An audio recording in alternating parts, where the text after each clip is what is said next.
سامعین محترم، سب دوستوں، بزرگوں اور اس ویڈیو کو دیکھنے والی ماں اور بہنوں کی خدمت میں السلام علیکم۔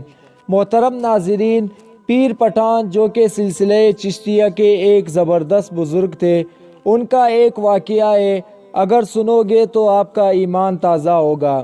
ویڈیو کو آخر تک دیکھنا اور ایسی ہی اسلامی واقعات کے بارے میں جاننے کے لیے ہمارے چینل کو سبسکرائب کیجیے گا۔ ناظرین، حضرت خواجہ شاہ سلیمان توسیوی آپ کا لاڈلا بیٹا، خواجہ اللہ بخش جو وقت کا کامل اور زبردست ولی تھا، یہ وہ وقت تھا جب ہندوستان میں مسلمان اور ہندو ایک ساتھ رہتے تھے۔ ہندوؤں کی ایک بچی خواجہ صاحب کی بچیوں کے ساتھ اکٹھی کھیلتی تھی، باوجود بچی ہندو ہونے کے بڑی نیک بخت تھی۔ پہلے پیر صاحب کے قدموں کو چھوتی تھی اور پھر بچیوں کے ساتھ جا کر کھیلتی تھی۔ 3-4 دن گزر گئے، بچی کھیلنے کے لیے نہیں آئی۔ آپ نے اپنا ایک بندہ بھیج کر ہندوؤں سے پتہ کروایا کہ آپ کی ایک بچی تھی، وہ میری بچیوں کے ساتھ کھیلتی تھی۔ جیسے مجھے اپنی بیٹیاں پیاری لگتی ہے، ویسے وہ بھی مجھے پیاری لگتی تھی۔ 3-4 دن گزر گئے، وہ کھیلنے کے لیے نہیں آئی۔ بیمار ہے یا کوئی تکلیف ہے اس کو؟ ہندوؤں نے کہا، پیر صاحب کوئی بیماری وغیرہ نہیں ہے، ہم ہندوؤں کی یہ عادت ہے، جب بچی جوان ہو جاتی ہے تو ہم اس کی شادی کر دیتے ہیں۔ پیر صاحب بچی جوان ہو گئی تھی، اسی لیے ہم نے اس کی شادی کر دی اور دہلی بھیج دی ہے۔ آپ نے فرمایا بہت اچھا کیا ہے۔ چند دن گزرنے کے بعد آپ دہلی اپنے مریدوں کے پاس تشریف لے گئے اور اس بچی کا مکان نمبر وغیرہ سب کچھ اس کے باپ سے پتہ کروایا۔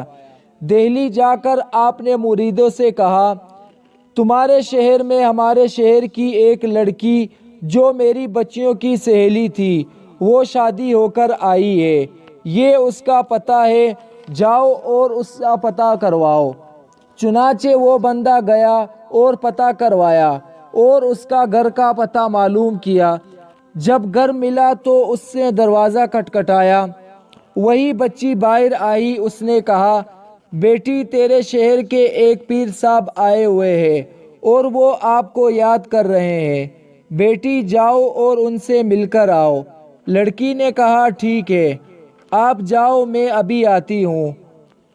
بچی پیچھے ہٹی اور اپنے سانس سے کہنے لگی، اماں جی تمہارے شہر میں میرے شہر کے پیر صاحب آئے ہوئے ہیں، مجھے وہ پیر ایسے ہی پیارے ہیں جیسے مجھے اپنا سگا باپ پیارا ہے، مجھے اس سے ملنے جانا ہے، کیا آپ نے بھی اس سے ملنے جانا ہے؟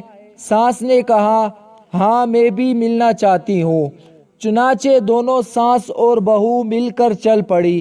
راستے میں ساس بہو کو سمجھاتے ہوئے کہہ رہی تھی، بیٹی مسلمانوں کے پیر بڑے نازک مزاج کے ہوتے ہیں، اپنی طرف سے کوئی غلط بات مت کہہ دینا، بلکہ وہ جو کہے اسی کو دہرانا۔ بہو نے کہا، ٹھیک ہے۔ چنانچہ دونوں ساس اور بہو صاحب کے پاس آئے، پیر صاحب کے قدموں کو چھوا، پھر پیر صاحب نے اس لڑکی کے سر پر ہاتھ پھیر کر فرمایا، بیٹی میں نے سنا ہے آپ کی شادی ہو گئی ہے۔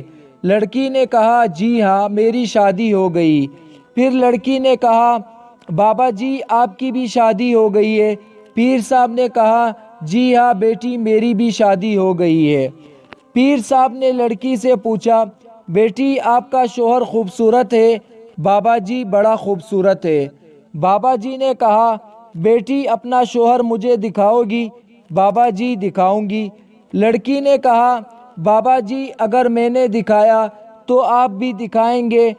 بابا جی نے فرمایا، جی ہاں اگر آپ نے دکھایا تو میں بھی دکھاؤں گا، یہ میرا آپ سے وعدہ ہے۔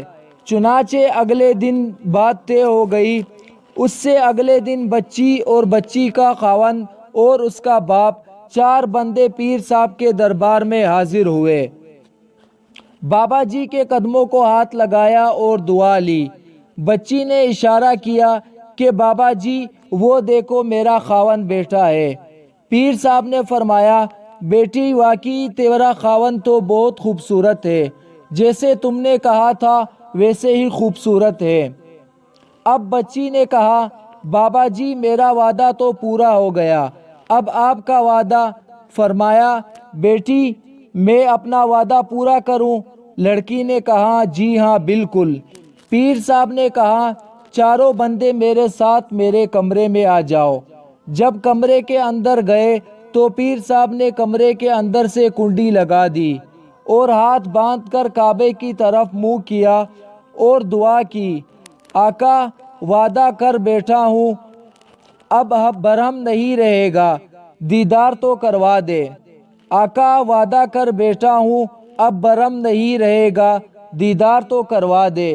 2 مرتبہ کہا۔ بس اتنا ہی کہنے کی دیر تھی کہ چاروں نے جب سامنے دیکھا تو سامنے والضحیٰ کا چہرہ لشکارے مار رہا تھا۔ جب رو بندے اٹھے اور ڈائریکٹ پیر صاحب کے قدموں میں گر کر مسلمان ہو گئے۔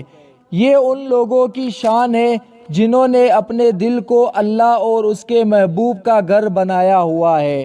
تو دوستو یہ شان ہے خدمت گاروں کی، تو سردار کا عالم کیا ہوگا۔ اللہ تعالیٰ سے دعا ہے ہم سب کو اس واقعے پر عمل کرنے کی توفیق عطا فرمائے۔